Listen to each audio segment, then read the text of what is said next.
Have you ever stopped to question the information you accept as true? Are you truly thinking for yourself? These are questions we often forget to ask ourselves in the hustle and bustle of everyday life.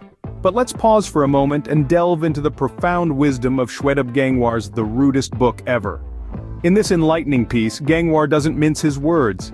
He encourages us to take control of our own lives by thinking for ourselves, rather than mindlessly accepting information that's handed to us. Now, this doesn't mean to start doubting every single thing you hear. It's about cultivating a healthy sense of skepticism, a habit of questioning what we're told, and the courage to form our own opinions. You see, blind acceptance is a dangerous pitfall. It's like walking with a blindfold, trusting someone else to guide you. But what if they lead you astray? What if they don't know the way themselves? You're left stumbling in the dark. So take off that blindfold. Use your own eyes, your own mind. That's where the power of rational thinking comes into play. Rational thinking isn't about being a cold, unfeeling robot. It's about being sensible, logical, and clear-headed. It's about weighing the pros and cons, considering different perspectives, and making informed decisions. It's about taking the driver's seat in your life, rather than being a passive passenger. But remember, with great power comes great responsibility. Your mind is a powerful tool, capable of amazing feats. But like any tool, it needs to be used wisely. Don't let it be swayed by unfounded rumors, baseless opinions, or deceptive illusions. Let it be guided by facts, by evidence, by truth. So next time you're presented with a piece of information, don't just accept it at face value. Probe it, question it, analyze it. Let your mind do its magic. After all, it's your most valuable asset, your most faithful ally, your most powerful weapon. Remember, your mind is your most powerful tool. Use it wisely. What makes someone special? Is it something bestowed upon us by others or something we earn? This question takes us deep into the realm of the concept of specialness as illuminated by Shwetabh Gangwar. Gangwar challenges the conventional wisdom. He asserts that specialness isn't a label that others can simply stick on you. Rather, it is a status that is earned, hammered, and shaped in the forge of personal and professional achievements. It's about growing and evolving, about blazing your own trail and marking your own milestones. It's about the hard-earned wisdom, the lessons learned, the victories won, and even the scars earned along the way. And here's the crux of the matter: the myth of inherent specialness. It's an illusion, a mirage that distracts us from the real journey. It's not about being born with a silver spoon or having the right connections. It's about the sweat and tears, the grit and grind, the will and determination that defines who you truly are. So, let's debunk this myth. Let's shatter this illusion and build a new understanding. Let's underline the value of personal growth, the power of self-belief, and the beauty of self-reliance.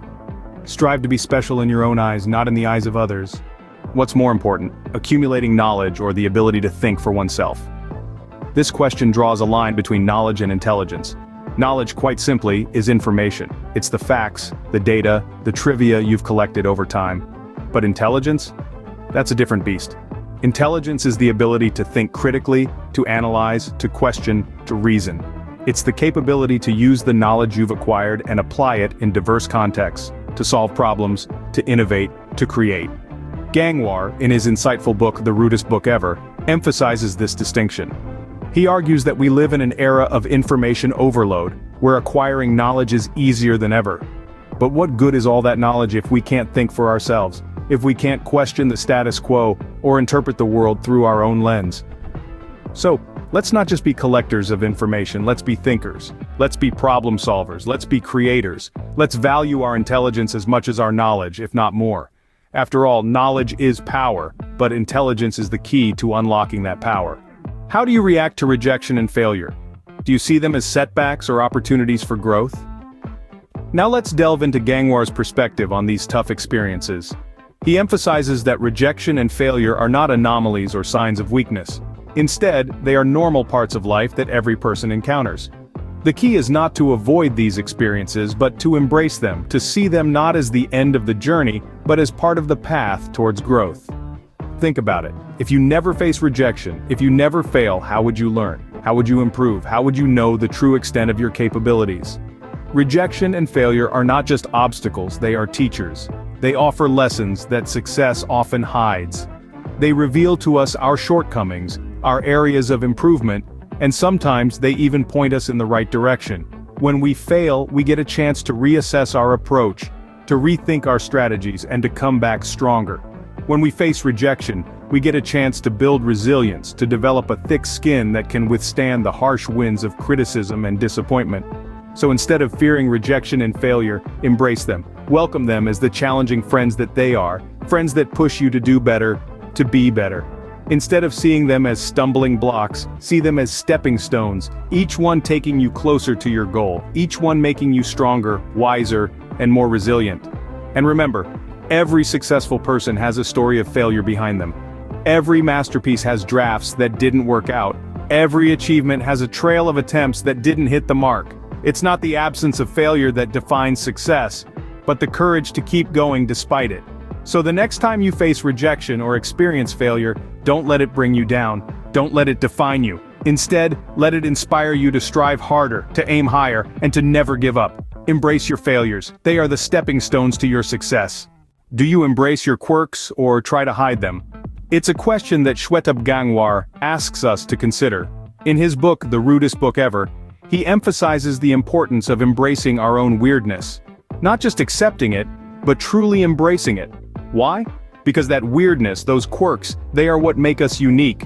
He argues that we often try to conform, to blend in, to create a false perception of ourselves to fit into what others consider to be normal.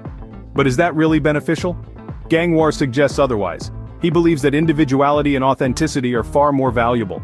By embracing our weirdness, we are being true to ourselves. We're not pretending to be someone we're not. We're not putting on a show for the sake of others. We're living our truth. And in doing so, we're taking control of our own lives, strengthening our self-reliance and promoting personal growth. Our quirks, our weirdness, they are not something to be ashamed of. They are something to be celebrated.